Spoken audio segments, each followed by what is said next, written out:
I don't blame people for saying that I'm a political guy. That is my day job, right? And so I'm focused on the second most important thing that I think a human being can focus on. So then, of course, everyone says, what's the first thing? Okay, well, the first thing is winning souls for Jesus Christ. Most important thing. Well, then, Charlie, what's the second thing? To make sure you can do the first thing. Thanks for coming. God bless you. Thank you for having me. So, Charlie, who are you? Where did you come from? How does all this stuff happen? I'm a child of God, and Jesus is my Savior, and grew up in the suburbs of Chicago. I went to Christian Heritage Academy, where I gave my life to the Lord in 5th grade. Went from there to public school, graduated high school, and I had no money, no connections, and no idea what I was doing. And I started Turning Point USA, and I did that instead of going to college. So Turning Point USA, maybe some of our audience isn't familiar with it. Talk a little bit about Turning Point, why it exists, and what you hope to accomplish. Yeah, we're the nation's largest organization that is focused on a daily basis to make sure your kids and grandkids live in a free country. We're losing the West, and we're losing it for a variety of different reasons. And Turning Point USA, we operate with a sense of urgency to turn the country back to the ideas of liberty, which is God's idea, not man's idea, freedom, which is granted from God, not government, the Constitution, which is a divinely inspired document, in my opinion, and the opinion of many others. And this is something that I think that every Christian and any person with a moral conscience should care about. And so, but at Turning Point USA, we do this in a variety of different ways, through high school and college chapter development, through our work with the biggest events in the entire movement. We are dominant on digital and social media. We do this through our campus leadership project. We do this through our pastor network. There's a variety of different ways that we do this at Turning Point USA. But look, we want to make sure that American values are passed down to the next generation. And we make very clear moral claims that liberty and freedom is not just the best way to live, but it's necessary for a flourishing human existence. What do you consider to be the defining issues of our day? Oh, there's several. To kind of bring it to a metaphysical realm, what is truth and what is true? And that kind of explains the whole transgender debate. It explains kind of the idea of racial politics in America. So definitely objective versus subjective existence is one of the biggest issues, no doubt. But if I kind of had to distill it down to the issue that impacts that, which impacts all the other issues, which is what we focus on at Turning Point USA, it's education. How we educate young people is one of the most, if not the most important issue for a civilization to continue. That impacts our spiritual health, our mental health, our physical health, our civilizational health. And we've done a pretty poor job of it. We've done the opposite. We've indoctrinated young children. We have filled them up with bad ideas. We've told them to hate themselves and hate the country and believe there's no God. And then there's other issues as well. Declining sovereignty, internationalist forces trying to crush America, a guilt-ridden nation that has strayed from the Lord, a weak church, an increasingly weak and passive church, with obvious exceptions, right? Obvious, which we've talked about, and that's not an exhaustive list. So yeah, I mean, these are some massive issues. A spiritual battle that it seems as if so many people don't even want to admit exists. So I could focus on any of those, but that's definitely a starting point. So it seems like when most people identify with you, rather than immediately say, well, he's a religious person, they refer to you more as a political person. And yet, faith is central to who you are, what you do, and I'm not going to say your politics are formed from that, but your life approach is basically biblically based. Yeah. So how does someone who is so biblically based find themselves in the midst of so many controversial political things? How has that emerged, Charlie? Or how has your voice found its way into those places? Yeah, I've been a Christian since 5th grade, and I've always just kind of been a political animal. I've just kind of enjoyed trying to call out lies and deceit and, untruth and mistruths, I guess you could say. And I don't like bullies, and I don't like the strong terrorizing the weak. I've never liked that. And that's a moral claim, by the way, that comes from the Bible. So politics kind of puts all that together. I will be honest, though, in 2012, 13, 14, 15, 16, I felt a lot more passive about talking about my faith because I was kind of told not to, both by pastors and politicians. Wow. If you think about it, pastors are like, don't you dare bring that in here. Don't bring it in the church. I grew up in a church environment that you do not talk about politics. You do not talk about philosophy. You just talk about the Bible. We just do the gospel. That's it. Which, of course, is, I believe, unbiblical right? Wow. Nehemiah, Jeremiah, Esther, Mordecai, Daniel, amongst many others, were all political figures. Yes. Fasted and prayed for the nation. Even Deborah. Yeah, exactly. The counselors to the king. Yes. So there's many examples of that. But then also politicians like, oh, no, keep that Christian stuff away. We just care about tax cuts and all this other nonsense.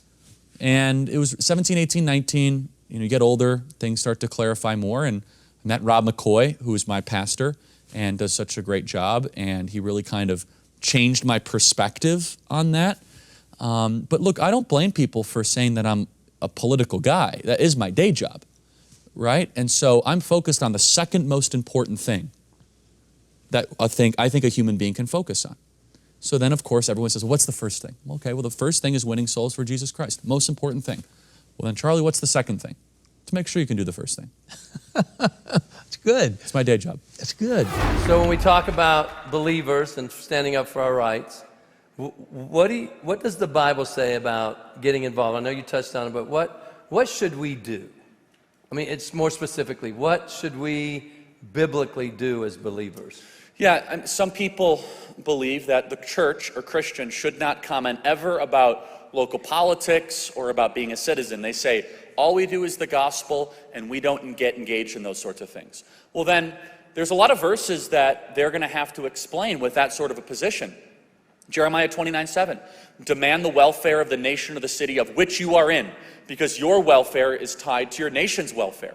That's the Lord speaking in Jeremiah 29:7. Now, in every church you'll go to, you'll probably hear Jeremiah 29:11, which is one of the most quoted scriptures, for I know the plans I have laid in front of you. But rarely do you hear about Jeremiah 29:7, which is a commandment to care about what's happening in the local nation or city.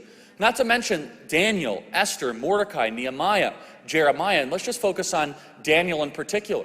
Daniel fasted and prayed for the well-being of the nation that he was in. And so Daniel was faced with a choice that the American church was faced with, that Steve Smotherman was faced with, that Legacy Church was faced with. It was the Daniel trial. And I'll tell you, before we go any further, 98% of American churches failed the Daniel trial. And the Daniel trial was very clear. In Daniel 6, there was a conspiracy, a legitimate conspiracy, kind of launched against Daniel, where I forget the names of certain individuals that then lobbied King Nebuchadnezzar, basically saying, we don't like this Daniel guy, he has too much influence, kind of like the American church, isn't it? And we don't like what they're doing, so we're going to pass a series of measures that are in defiance to Old Testament commandments from the Torah, and Daniel's going to have to choose whether or not to obey God or to obey this government edict. And one of the orders was that you are not able to pray in a certain capacity, especially in public and facing the city. So Daniel hears about this, and the scriptures tell us that Daniel was grieved by it, but then Daniel made a conscious decision. Daniel opened up the window for all to see, and he intentionally disobeyed the government and the king's orders, and he prayed to the city for all the people to see. So that was an act of what would be first called Old Testament civil disobedience. That's the equivalent of you being here at church tonight. Now, all of you know the story of Daniel in the lion's den. That's how he got in the lion's den. We don't always talk about that. Like, oh yeah, he's in the lion's den and God delivered him from that. And of course, that's the other part of the story, is that God will never forsake his children when you obey his commands. Yep. And that's a very important thing. We're the first nation ever founded, where our people who founded the country voluntarily gave up power. Wow. It's never happened before. The people who wrote the Constitution got less powerful when they wrote it. It's never happened before. We're the only country where you could say we have a date and a birthday. Not at the time. For example, what is China's birthday? They're like, I don't know, like 600 BC. Okay, that's not very specific. Like, what's France's birthday? I don't know, they kind of came up. But the fact we have a date's a big deal. Why? Because we made specific moral claims. We said that when in the course of human events it becomes necessary for one people to dissolve the political bands that ties the one to the other, the separate but equal station, it goes on to say the laws of nature and nature is God. That's a big deal. And we made moral claims of that. And with 55 of the 56 of the signers of the Declaration of Independence were Bible-believing, church-attending Christians. We're the most charitable, generous, productive, open-minded, accepting country in the history of the planet. So yeah, I think we're exceptional. That's awesome. Charlie, what advice would you give to our viewers who are afraid to take on controversial issues? I get it. It is hard. So you just have to admit one truth, and then you could chart your course from there, which is you will not be able to get your country back and keep everything you have. It's impossible. You will lose friends, you'll lose contracts, you'll lose relationships, but you will gain in wisdom and in courage, and you'll actually end up gaining in friendships that matter. So no, the fear is totally correct if those things matter to you. What can we do to stay informed and not get overwhelmed? Yeah, so that's the other thing where people say, what can I do? What can I do? What can I do? Learn every day. Dedicate time to learn. I love learning. And learning is so important because it will make you less anxious about what's happening around you.